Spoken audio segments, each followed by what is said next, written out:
स्वागत है बच्चों।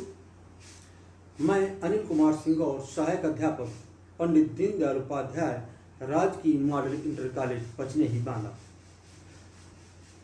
आज बच्चों हम लोग विषय सामाजिक अध्ययन कक्षा 6 उप विषय नागरिक शास्त्र अध्याय 2 ग्रामीण स्थानीय स्वशासन के अंतर्गत प्रकरण ग्रामीण स्थानीय स्वशासन का अध्ययन करेंगे। आज जो हमारी चर्चा के बिंदु हैं वो हैं लालगंज गांव। लालगंज गांव का रहन सहन, स्थानीय स्वशासन, ग्राम पंचायत का महत्व, ग्राम प्रधान तथा पंचायत के कार्य। आज बच्चों हम इन्हीं के बारे में चर्चा करेंगे। साथ में इस वीडियो के साथ में बच्चों अपनी पुस्तक भी खोल लीजिएगा, मैं स्लाइड लगा दूंगा इसमें। सबसे पहले आपकी किताब में एक लालगंज गांव का वर्णन है। आप कल्पना कर सकते हैं कि आपका गांव पचनेही है। आप लालगंज की जगह पर पचनेही को स्मरण करिए, महसूस करिए कि आप लालगंज गांव के बारे में ना पढ़ करके पचनेही के बारे में पढ़ रहे हैं। शब्द लालगंज गांव आएगा लेकिन आपको उसको पचनेही महसूस करना है। लालगंज गांव में बहुत चहल पहल है। वहां बच्चों के पढ़ने के लिए एक विद्यालय खुल गया है। गांव के लोग अपने बच्चों का नाम लिखवाने के लिए बड़े उत्साह से विद्यालय जा रहे हैं। इसके पहले उस गांव में कोई विद्यालय नहीं था। पढ़ने के लिए बच्चों को अपने गांव से काफी दूर के विद्यालय जाना पड़ता था। कालू और रफीक अपनी बिटिया का प्राथमिक विद्यालय लालगंज में नाम लिखवाकर लौट रहे थे। रास्ते में ही उन्हें गीता मिली जो अपने बेटे के साथ खेत में काम करने जा रही थी। कालू ने पूछा, गीता बहन तुम अपने बेटे का नाम लिखवाने के लिए विद्यालय क्यों नहीं गई? गीता ने कहा कि कालू भैया मेरा बेटा तो मेरे साथ मजदूरी करने जाता है। रफीक ने कहा कि गीता बहन हम लोग तो अनपढ़ रह गए लेकिन अब गांव में विद्यालय खुल गया है। खुल जाने के कारण हमारे बच्चों के लिए अब दूर दूर तक नहीं जाना पड़ेगा। कालू ने कहा, हाँ गीता बहन, बच्चा पढ़ लिख कर लेन देन का हिसाब समझ सकता है, चिट्ठी पत्री पढ़ सकता है। बच्चों ये एक छोटी सी घटना है जो आपकी पुस्तक में अंकित हो रखी है। बच्चों देखा जाए तो मनुष्य समुदाय में रहता है। कई परिवारों को मिलाकर समुदाय बनता है। यहां से आपको इन बातों को समझना है कि मनुष्य कहाँ रहता है? समुदाय में। और समुदाय कैसे बनता है? परिवारों से मिलकर के बनता है। इसी को हम समाज भी कहते हैं बच्चों। ये समुदाय समाज चाहे गांव का हो या नगर का। गांव में नगरों की अपेक्षा देखा जाए तो निरक्षरता एवं गरीबी ज्यादा होती है। कहां पर बच्चों? गांव में। गांव का जो समाज होता है वहां पर शहरों की अपेक्षा, या गांव का जो समुदाय या समाज है वहां पर जो शहर है शहरों की अपेक्षा निरक्षरता यानी कि अक्षर ज्ञान ना होना, पढ़ा लिखा ना होना और गरीबी ज्यादा होती है, जिसका असर उनके रहन सहन, वेशभूषा और खान पान पर पड़ता है। यह बात बच्चों आप ग्रामीण प्रवेश और शहरी प्रवेश में आराम से देख सकते हैं। तो हम शुरू करते हैं अब रहन सहन किसका? लालगंज गांव का। ये तो आपका लालगंज गांव का वर्णन हो गया। अब जो दूसरा बिंदु वहां का रहन सहन कैसा है? अपने देश भारत की जनसंख्या का अधिकांश भाग ग्रामीण क्षेत्र में रहता है। अब इनका मुख्य कार्य बच्चों क्या होता है? खेती, पशुपालन व छोटे छोटे काम धंधे करना। गांव के लोग ज्यादातर खेती करते हैं। अपने प्रदेश में किसान वर्ष में मुख्यतः 2 फसलें उगाते हैं। कौन कौन सी? रबी और खरीफ। हमारे यहाँ की जो जमीन है वह जायद फसल हेतु जो है उचित नहीं है। यहाँ पर जायद फसल ज्यादा सफल नहीं हो पाती है। इन फसलों की उपज बेचकर किसान अपनी आवश्यकता की वस्तुएं बाजार से खरीदते हैं और उन्हें कृषि का आधार जो है उनका सिंचाई है, जो मुख्यतः वर्षा द्वारा एकत्र जल तथा नलकूपों, नहरों इत्यादि द्वारा की जाती है बच्चों। ये है बच्चों हमारे गांव का रहन सहन। इसके अलावा और क्या करते हैं? गांव में खेती के अलावा काम धंधों के अवसर भी बहुत कम होते हैं। गांव में सभी के पास पर्याप्त जमीन नहीं होती।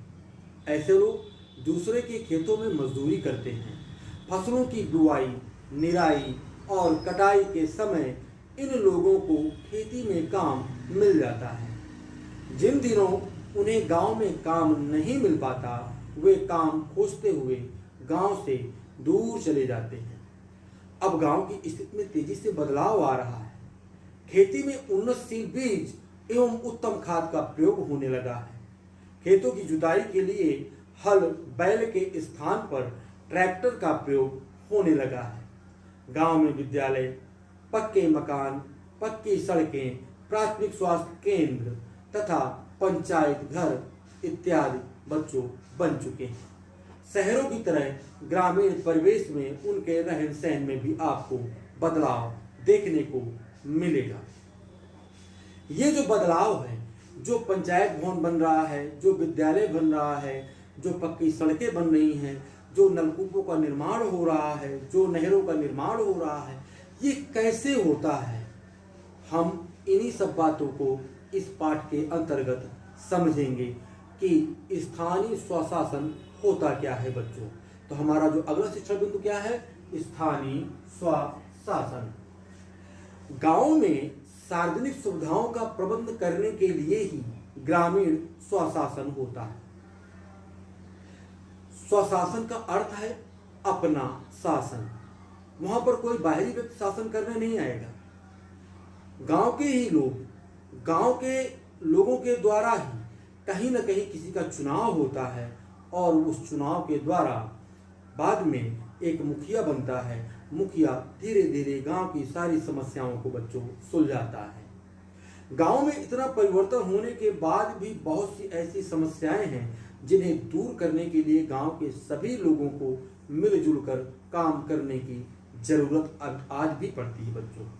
गांव में कुआं, तालाब, सड़कें, नाली, विद्यालय, हैंडपंप, नहर, नलकूप आदि सुविधाएं सभी के काम आती हैं। किसी एक व्यक्ति का नहीं है वो। अगर नलकूप है तो सभी यूज करते हैं, सभी प्रयोग करते हैं।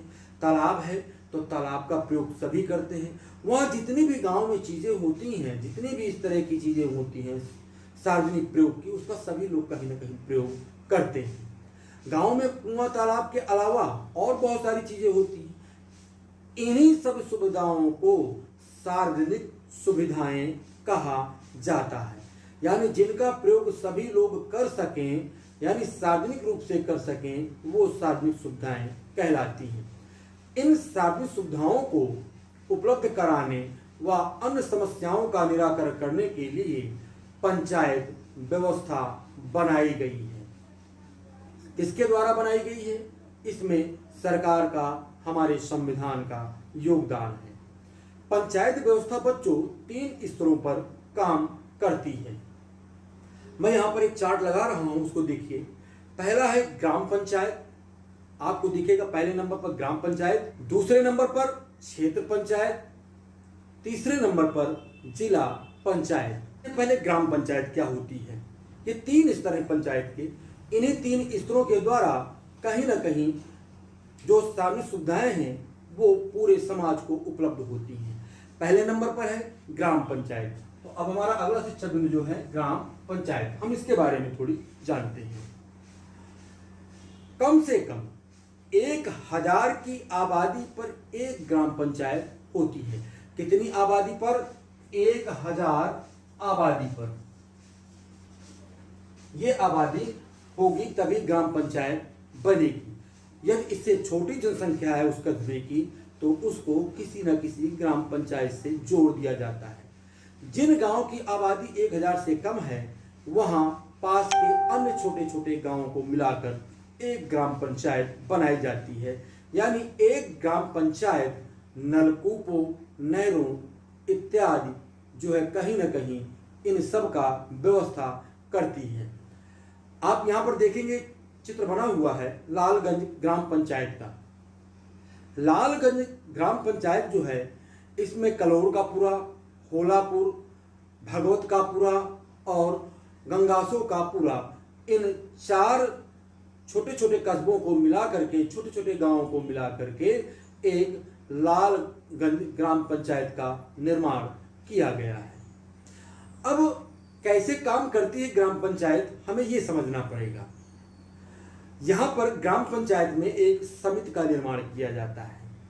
आपकी पुस्तक में कुछ संवाद लिखे हुए हैं, मैं उनको पढ़ करके सुनाना चाहूँगा। कंचन और उसका भाई विपिन रोज शाम को बाग में अपने बाबा जी के साथ टहलने जाते हैं। एक दिन बाबा जी ने कहा कि कंचन, आज मैं शाम को बाग में टहलने नहीं जाऊंगा क्योंकि आज मुझे ग्राम पंचायत समिति की बैठक में जाना है। हम क्या समझ रहे हैं बच्चों, ग्राम पंचायत समिति। कंचन ने पूछा कि ग्राम पंचायत समिति क्या है, क्या यह आपका दफ्तर है?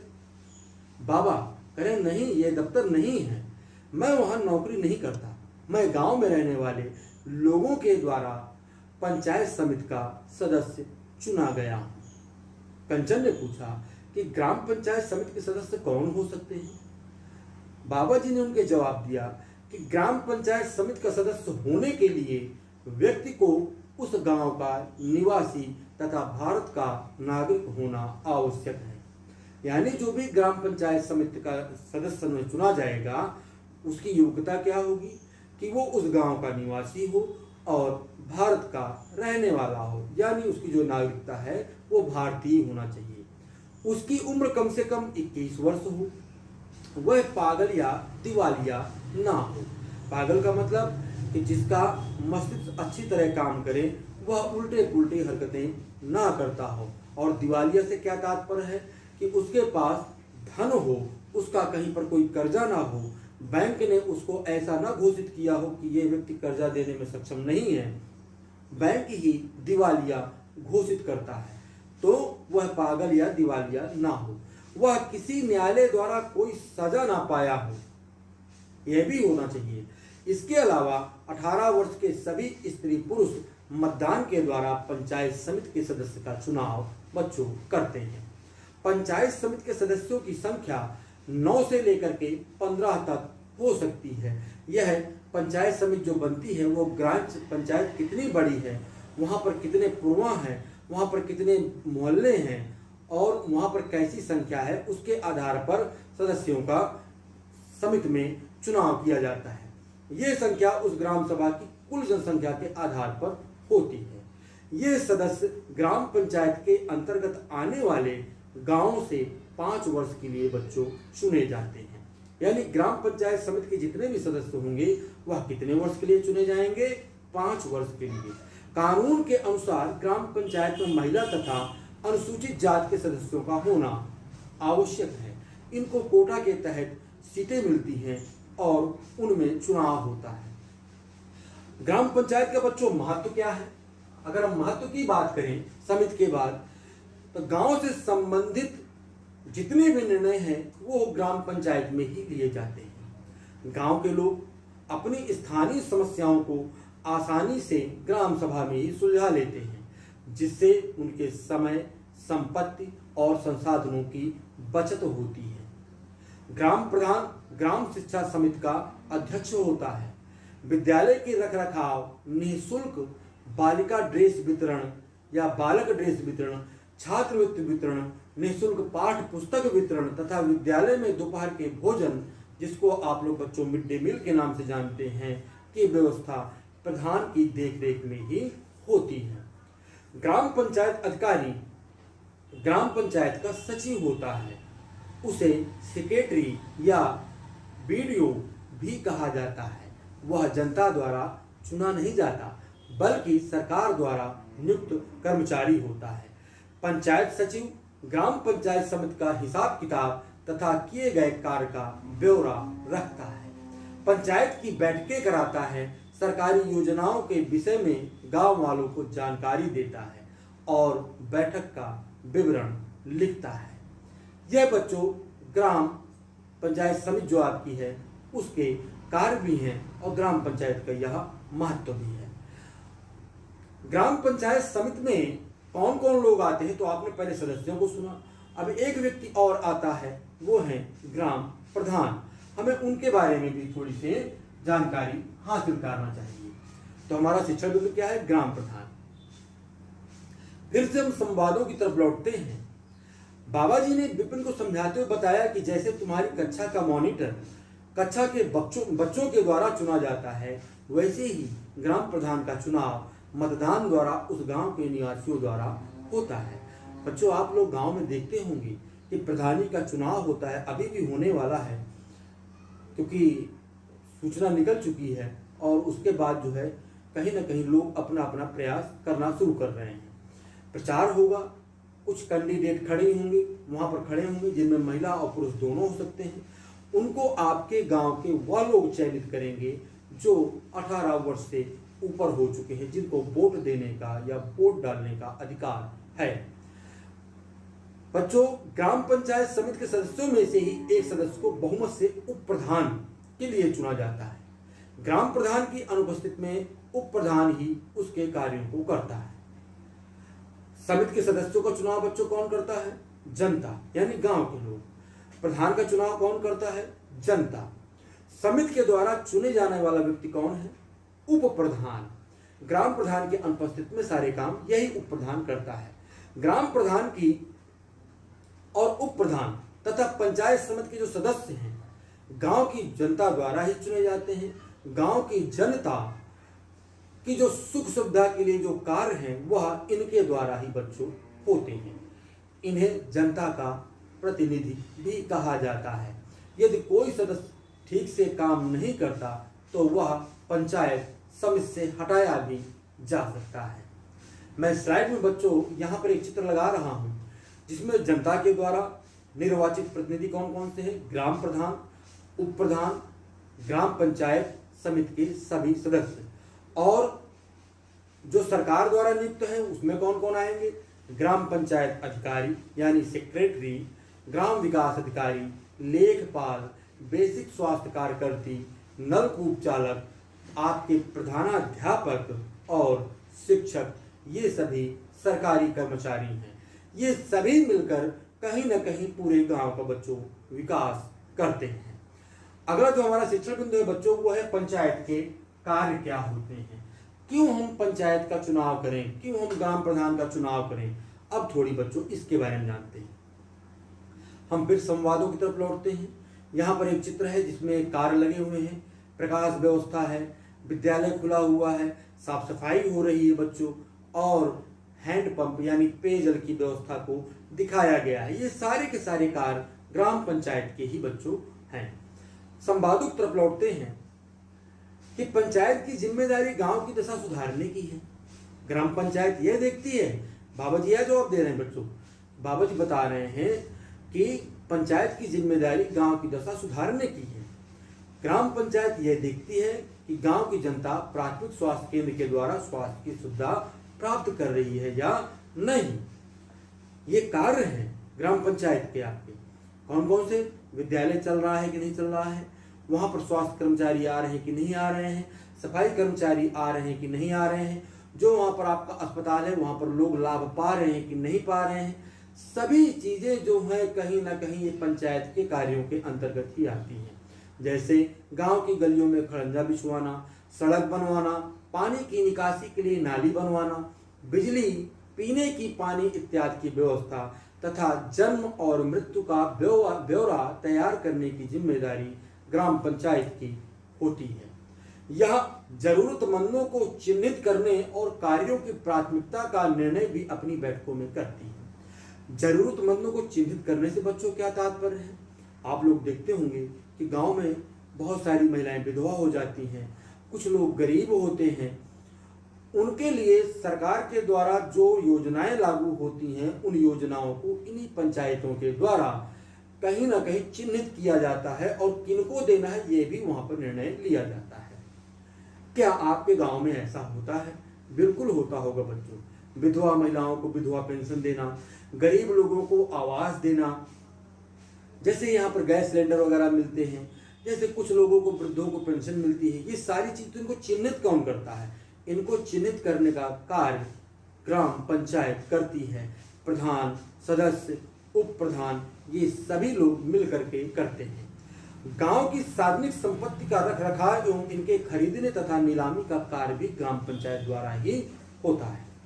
पंचायत अपनी आमदनी तथा खर्च का हिसाब किताब रखती है। वर्ष में 2 बार ग्राम पंचायत की बैठक होती है। बैठक में ग्राम पंचायत यह देखती है कि पंचायत समिति अपनी जिम्मेदारी वाले कार्य ठीक ढंग से कर रही है या नहीं।